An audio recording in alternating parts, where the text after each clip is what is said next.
20 of the Skewed and Reviewed video log. We've got some really good titles to talk about this week, but not as many as in usual video logs, so briefly we're going to go back to the old format of having video games and DVDs on the same video log. I know for the last two we split them up, but for this week, rather than just give you a 2-3 minute video log, we're going to go back to the old format and get them all in. I want to start off with an opening DVD, which is coming soon. It's In the Name of the King, a Dungeon Siege Tale. This is the latest film from Uwe Boll, and it's basically a big-budget science fantasy epic, and I say science fantasy because there is a little bit of supernatural element to it in terms of teleportation and that sort of thing.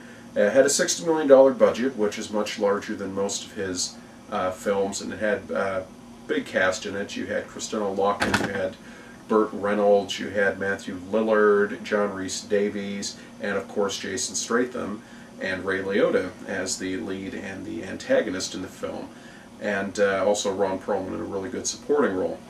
The film was kind of a mixed bag, to be honest with you. The effects were very good, the action scenes were quite good, but some of the dialogue was very stilted. Ray Liotta, who is a fine actor, just wasn't convincing as the bad guy. He kept dropping his accent throughout the film, as did some of the supporting people. That being said, Jason Statham was very good in his action roles. Ron Perlman was fantastic in the supporting role. Leela Sobieski was very good as well. And Burt Reynolds was quite good as the king. So this is kind of a mixed bag, as I said. From an action standpoint, it was very good, but from some of the dialogue was a little stilted. But I'd still say for action alone, 3 stars out of 5 for this one. I think you'll really enjoy it.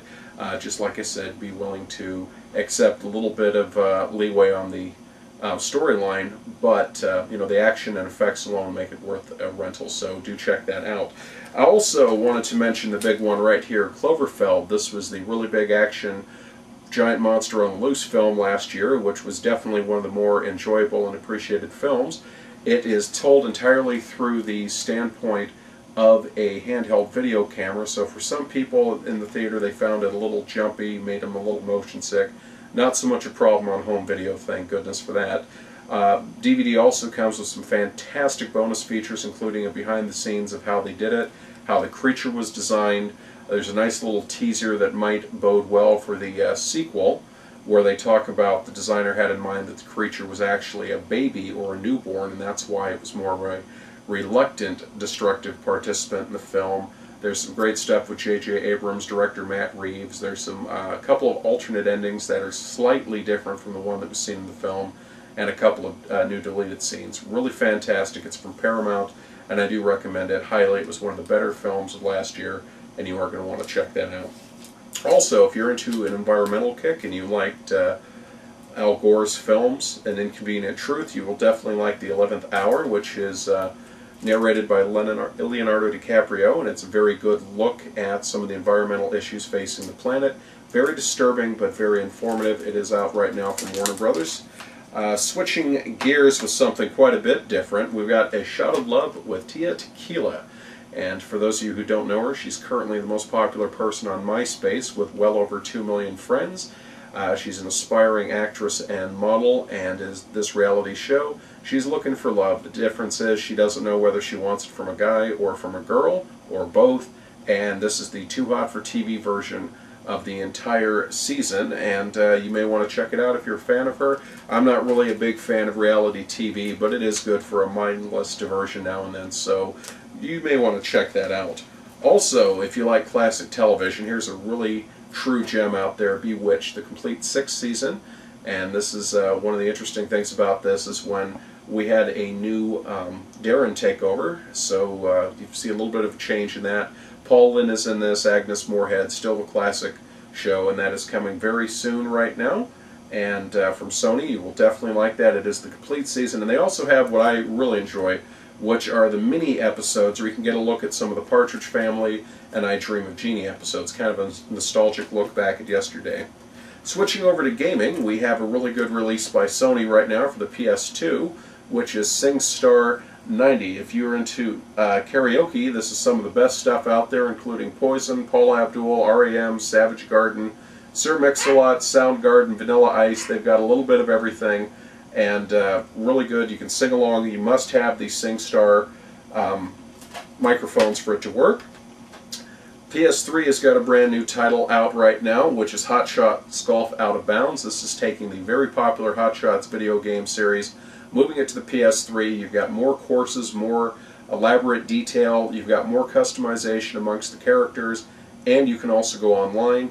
One of the nice things is that the Sony PlayStation Store, you can download new courses as well as new outfits for your golfers, and this is a lot of fun. You want to check that out. One of the great things is the power and swing system have been modified to be much more user-friendly, so you want to check that out.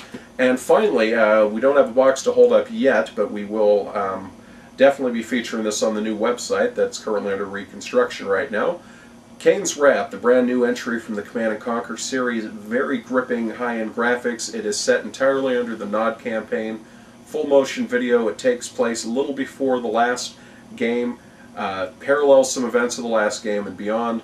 It's got several missions. You've got many new units in that, including some really high-impact things. There's a great armored personnel carrier. There's a gigantic mech unit that is called the Redeemer, which is truly devastating when you deploy it.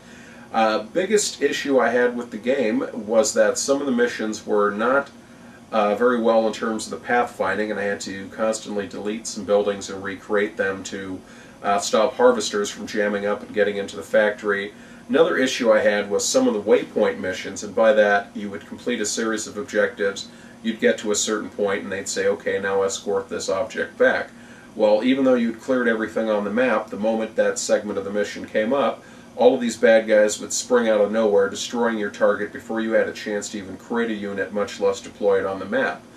And in doing so, to solve this, you had to go back to a previous save game, anticipate what was to come, and set up appropriate defenses before you were instructed to do so. This happened to me on 4 of the missions, so including the final one, which got very frustrating and gave me a very narrow window to try to achieve an objective. That being said, it is a lot of fun, it's highly addictive, and I do recommend that. That's Command & Conquer, Kane's Wrath. That's in stores right now from Electronic Arts. And that'll do it this week, and we'll talk to you very soon. Thanks for tuning in.